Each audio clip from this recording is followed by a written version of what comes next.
देवताओं की 5 शक्तिशाली दिव्य वस्तुएं जिन्हें खुद देवताओं ने धरती लोक पर छुपा दिया। आखिर कौन सी थी ये 5 शक्तिशाली दिव्य वस्तुएं? नमस्कार मित्रों, स्वागत है आप सभी का नई सोच यूट्यूब चैनल पर। प्राचीन काल में ऐसी बहुत सारी वस्तुएं मौजूद थीं जिनके बल पर देवता, उनके अंशावतार या मनुष्य असीम शक्ति और चमत्कारों से परिपूर्ण हो जाते थे। उन वस्तुओं के बिना व्यक्ति खुद को असहाय मानता था। ऐसा कहा जाता है कि ऐसी वस्तुएं आज भी किसी स्थान विशेष पर सुरक्षित छुपाई गई है। तो आज की इस वीडियो में हम जिक्र करेंगे उन 5 चमत्कारी शक्तिशाली दिव्य वस्तुओं के बारे में जिन्हें खुद देवताओं ने धरती लोक पर छिपा दिया था। नंबर 5, अक्षय पात्र। अक्सर ये चमत्कारी अक्षय पात्र प्राचीन ऋषि मुनियों के पास हुआ करता था। अक्षय का अर्थ होता है जिसका कभी क्षय या नाश ना हो। दरअसल अक्षय एक ऐसा पात्र जिसमें कभी भी अन्न और जल समाप्त नहीं होता था। वही महाभारत में अक्षय पात्र संबंधित एक कथा भी प्रचलित है। जब 5 पांडव द्रौपदी के साथ 12 वर्षों के लिए जंगल में रहने चले गए थे, तब उनकी मुलाकात कई तरह के साधु संतों से हुई थी। वो कुटिया बनाकर रह रहे थे। एक दिन उनकी कुटिया में स्वयं ऋषि दुर्वासा अपने कई सारे शिष्यों के साथ पहुंचे। 5 पांडवों सहित द्रौपदी के मन में एक प्रश्न था, मैं इन सैकड़ों हजारों साधुओं को आखिर भोजन कैसे कराऊं? कहते हैं तब पुरोहित धौमय ने उन्हें सूर्य के 108 नामों के साथ आराधना करने के लिए कहा। युधिष्ठिर ने इन नामों का बड़ी आस्था के साथ जाप किया और अंत में भगवान सूर्य ने प्रसन्न होकर युधिष्ठिर के पास प्रकट होकर उनसे पूछा कि इस पूजा अर्चना का आशय क्या है। युधिष्ठिर ने बताया कि उनकी कुटिया में स्वयं ऋषि दुर्वासा अपने कई सारे साधु शिष्यों के साथ पहुंचे हुए हैं और हम उन्हें भोजन कराने में असमर्थ हैं। मैं आपसे अन्न की अपेक्षा रखता हूं ताकि ऋषि दुर्वासा और साथ ही साथ उनके सभी शिष्यों को भोजन करा सकूं और उनके श्राप से भी बच सकूं। कहते हैं तब सूर्यदेव ने एक तांबे का पात्र देकर युधिष्ठिर से कहा, हे युधिष्ठिर, तुम्हारी कामना पूर्ण हो। मैं 12 वर्ष तक तुम्हें अन्न दान करूंगा। ये तांबे का बर्तन मैं तुम्हें देता हूं। तुम्हारे पास फल, फूल, शाख आदि 4 प्रकार के भोजन सामग्रियां तब तक अक्षय रहेंगी जब तक कि द्रौपदी उन्हें परोसती रहेगी। तांबे का वह अक्षय पात्र लेकर युधिष्ठिर बहुत प्रसन्न हुए और अंत में उन्होंने ऋषि दुर्वासा और साथ ही साथ उनके सभी शिष्यों को भोजन कराया। वहीं जनश्रुतियों के अनुसार इस तरह की कई सारे अक्षय पात्र आज भी हिमालय के साधुओं के पास मौजूद है। ये पात्र सूर्य की साधना से ही प्राप्त होता है, लेकिन महाभारत के दौरान इस्तेमाल किया गया द्रौपदी का वह अक्षय पात्र आज भी हिमालय के किसी पहाड़ी में दफन है। नंबर 4, कर्ण के कवच और कुंडल। कर्ण के कवच और कुंडल जन्म से ही उन्हें प्राप्त थे। दरअसल कर्ण स्वयं सूर्य के ही अंश माने जाते हैं। कर्ण के कवच और कुंडल स्वयं अमृत से निर्मित थे।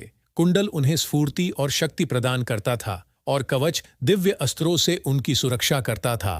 कहते हैं महाभारत के युद्ध के दौरान उनके कवच और कुंडल को छल से इंद्र ने अपने पास ले लिया था, जिसकी वजह से युद्ध के अंत में स्वयं कर्ण का वध संभव हो पाया। लेकिन कहते हैं कि कर्ण का कवच और कुंडल जब इंद्र स्वर्ग लोक लेकर जा रहे थे, तब देवों द्वारा उन्हें रोक दिया गया, क्योंकि छल से प्राप्त की गई कोई भी वस्तु स्वर्ग लोक में नहीं ले जा सकते हैं। इसीलिए इंद्रदेव को कर्ण के कवच और कुंडल धरती पर कहीं छुपाने पड़े। बहुत से जनश्रुति कहती है कि ओम नामक पर्वत पर ही कर्ण के कवच और कुंडल को छुपाया गया है। नंबर 3, दिव्य गांडीव, धनुष और तरकश। कहते हैं कि ऋषि दधीचि ने देश हित के लिए अपनी हड्डियों का दान किया और उन्हीं हड्डियों से 3 धनुष बने, गांडीव, पिनाक और सारंग। पिनाक धनुष स्वयं भगवान शिव का धनुष था। वही सारंग स्वयं भगवान विष्णु का, जिसके बाद उसे स्वयं भगवान श्री कृष्ण ने इस्तेमाल किया था। लेकिन सबसे हैरान कर देने वाला है गांडीव धनुष और तरकश। कहते हैं कि गांडीव धनुष अलौकिक था। यह धनुष वरुण देव के पास था। वरुण ने इसे अग्निदेव को दिया और अग्निदेव से अर्जुन को यह प्राप्त हुआ।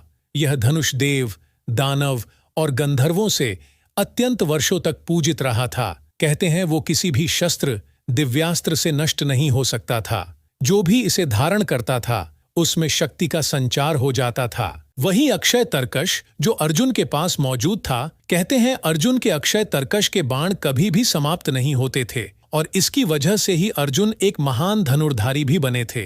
वहीं स्वर्गारोहण के दौरान अग्निदेव के कहने पर अर्जुन ने स्वयं एक तालाब में अपने गांडीव धनुष और साथ ही साथ अक्षय तरकश को भी डाल दिया था। कहते हैं इसके बाद अग्निदेव ने स्वयं गांडीव धनुष को और अक्षय तरकश को कहीं धरती पर छुपा दिया था। जनश्रुति का मानना है कि उत्तराखंड ही वो जगह है जहां पर गांडीव धनुष और अक्षय तरकश कहीं छुपे हुए हैं। नंबर 2, 3 चमत्कारी मणियां। ऐसी 3 चमत्कारी मणियां जिन्हें धरती पर छुपाया गया है, उनमें से एक है पारसमणि, जिसका जिक्र पौराणिक और लोक कथाओं में खूब किया गया है। दरअसल पारसमणि की खासियत है कि पारसमणि से लोहे की किसी भी चीज को छुआ देने पर वह सोने की बन जाती थी। कुछ लोगों का यह भी मानना है कि हिमालय में ही कहीं पर पारसमणि को छुपाया गया है। दूसरी है अश्वत्थामा की मणि। कहते हैं अश्वत्थामा की सारी शक्तियां उसी मणि में समाहित थीं।